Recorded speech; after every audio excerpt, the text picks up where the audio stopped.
Greetings, people of Earth. We have come to share with you heavenly album covers.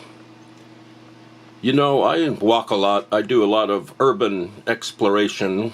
I take pictures and look at stuff and take notes and soak it all in. And most of the time I listen to music while I'm walking on my headphones.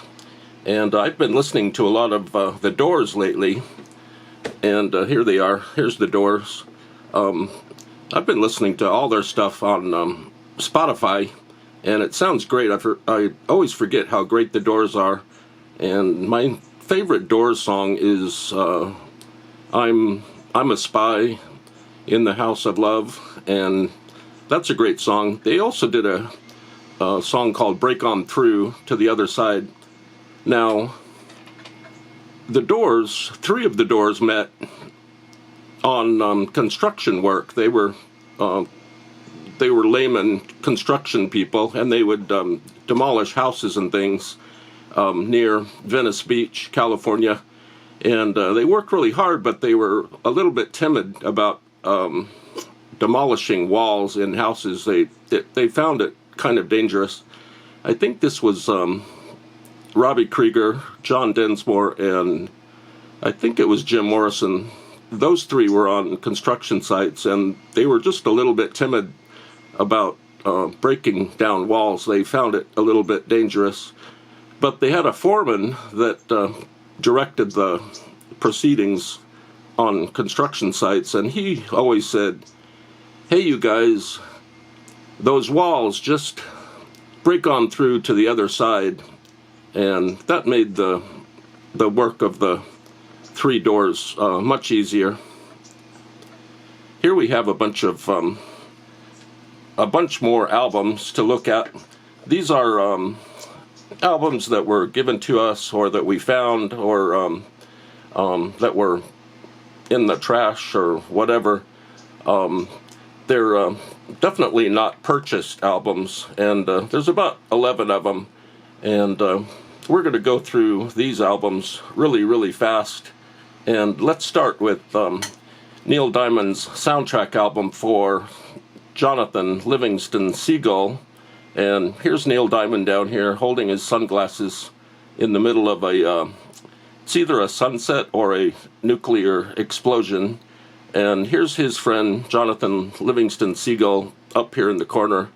And I remember we had a teacher back in elementary school who read us Jonathan Livingston Seagull by Richard Bach, and it was kind of boring. But anyway, this album is very elaborate. They must have spent a lot of money on this album, putting it together. The backside has either a sunset or a sunrise.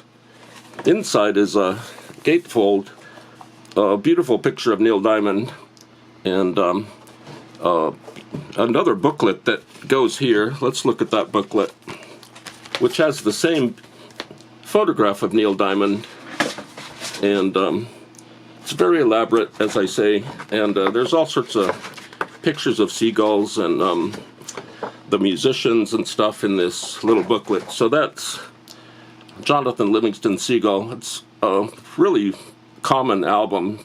You can find this in any record bin in the universe.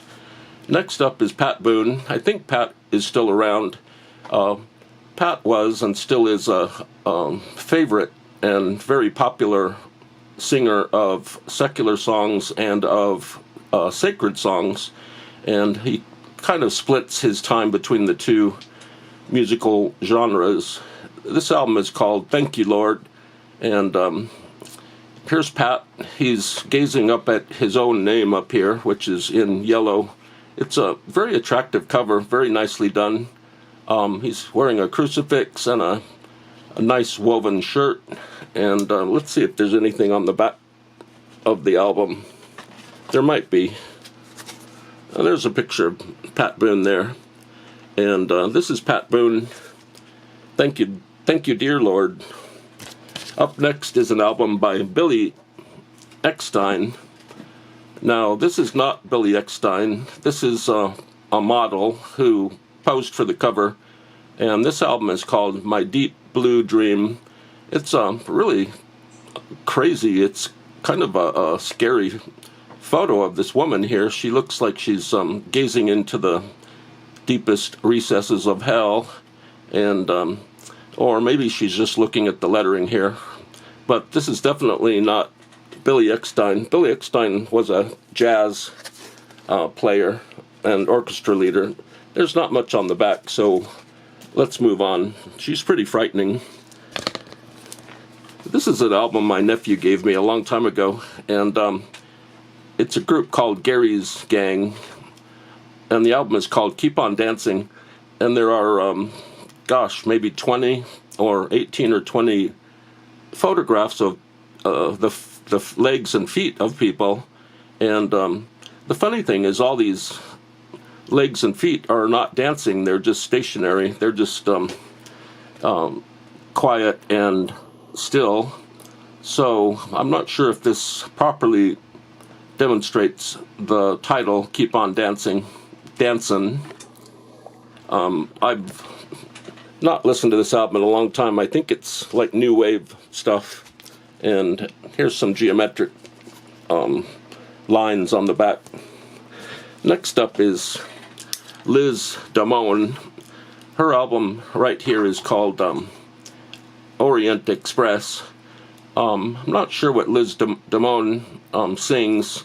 She looks like a pop singer, and this is on White Whale Records, the same record label as the Turtles were on.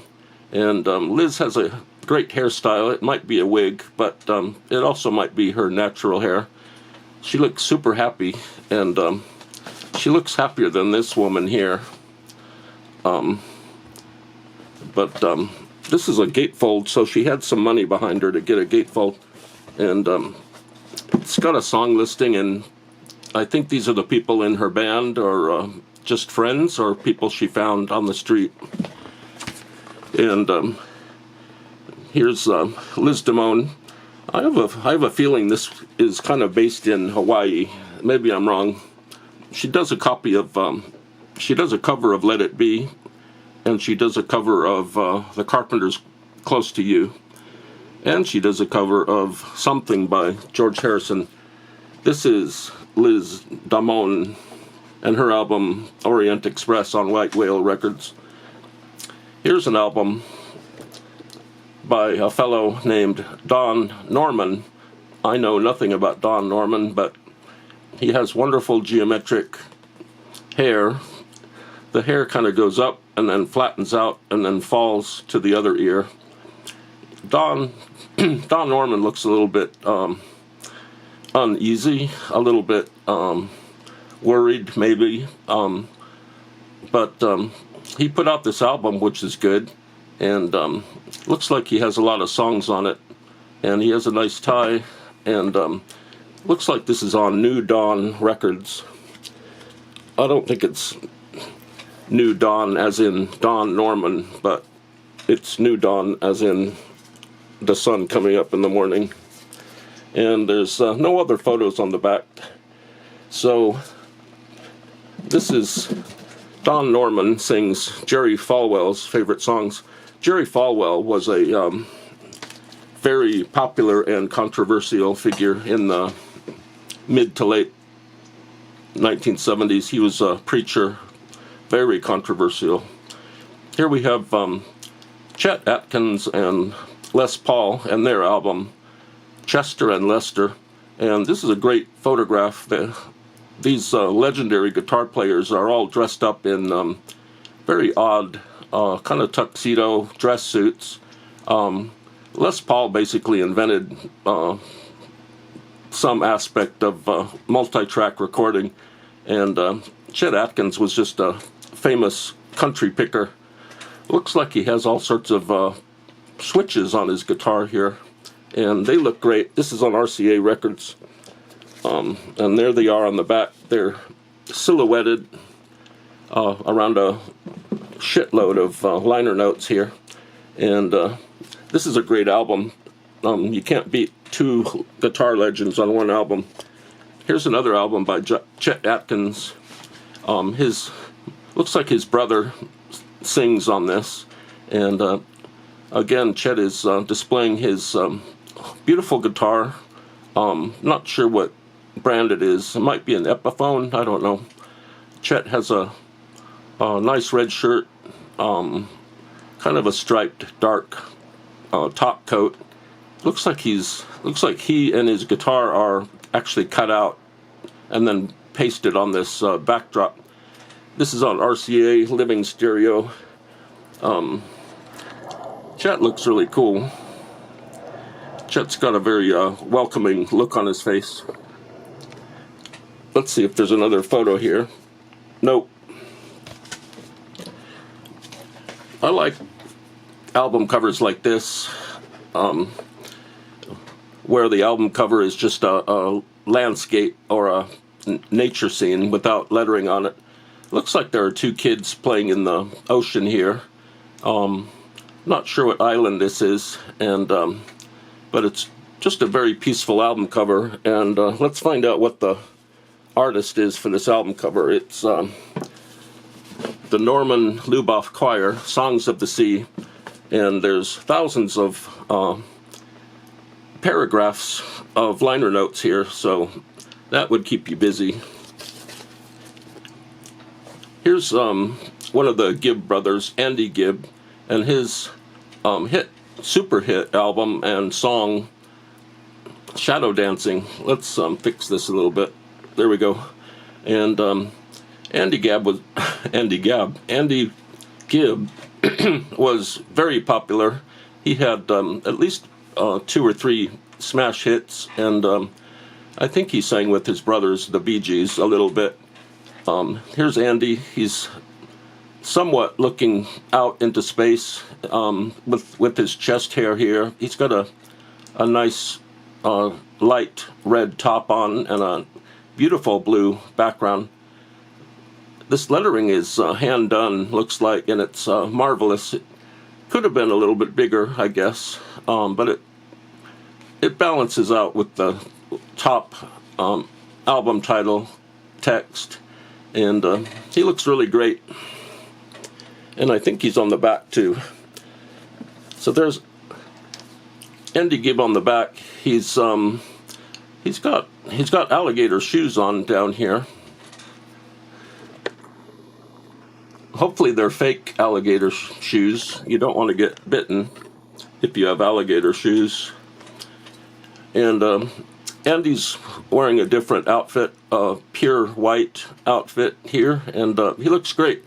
He's out in the middle of nowhere, just contemplating his career, and this is on RCA Records, 1978. And look here, it's the soundtrack of Picnic, featuring famous great actor William Holden. And here's a woman down here. Maybe we can find out who she is. She's pleading with William Holden not to leave because it ain't no picnic where they are.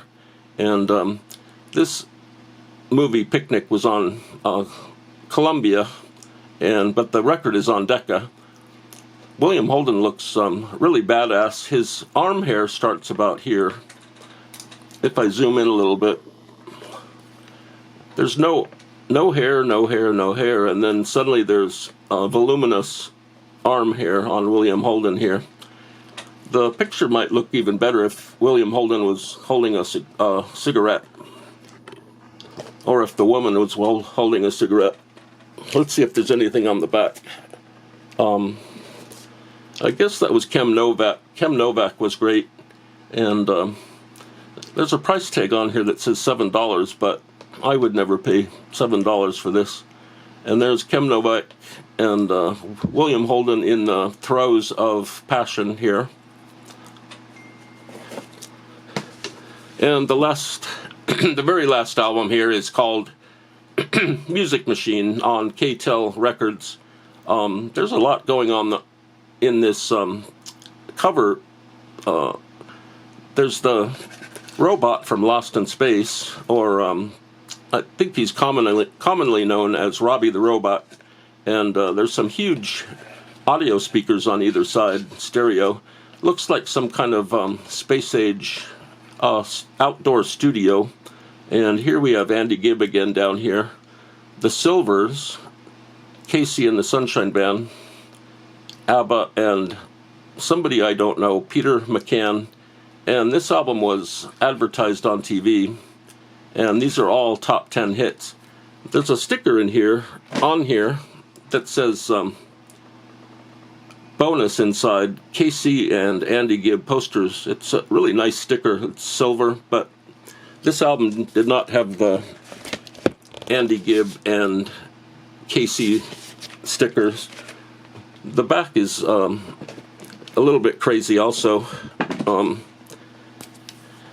There's someone named Kenny Nolan and Peter McCann again down here. He must have known somebody at the record company. And here's all the groups. The solo artist, David Soul, he died about 2 weeks ago.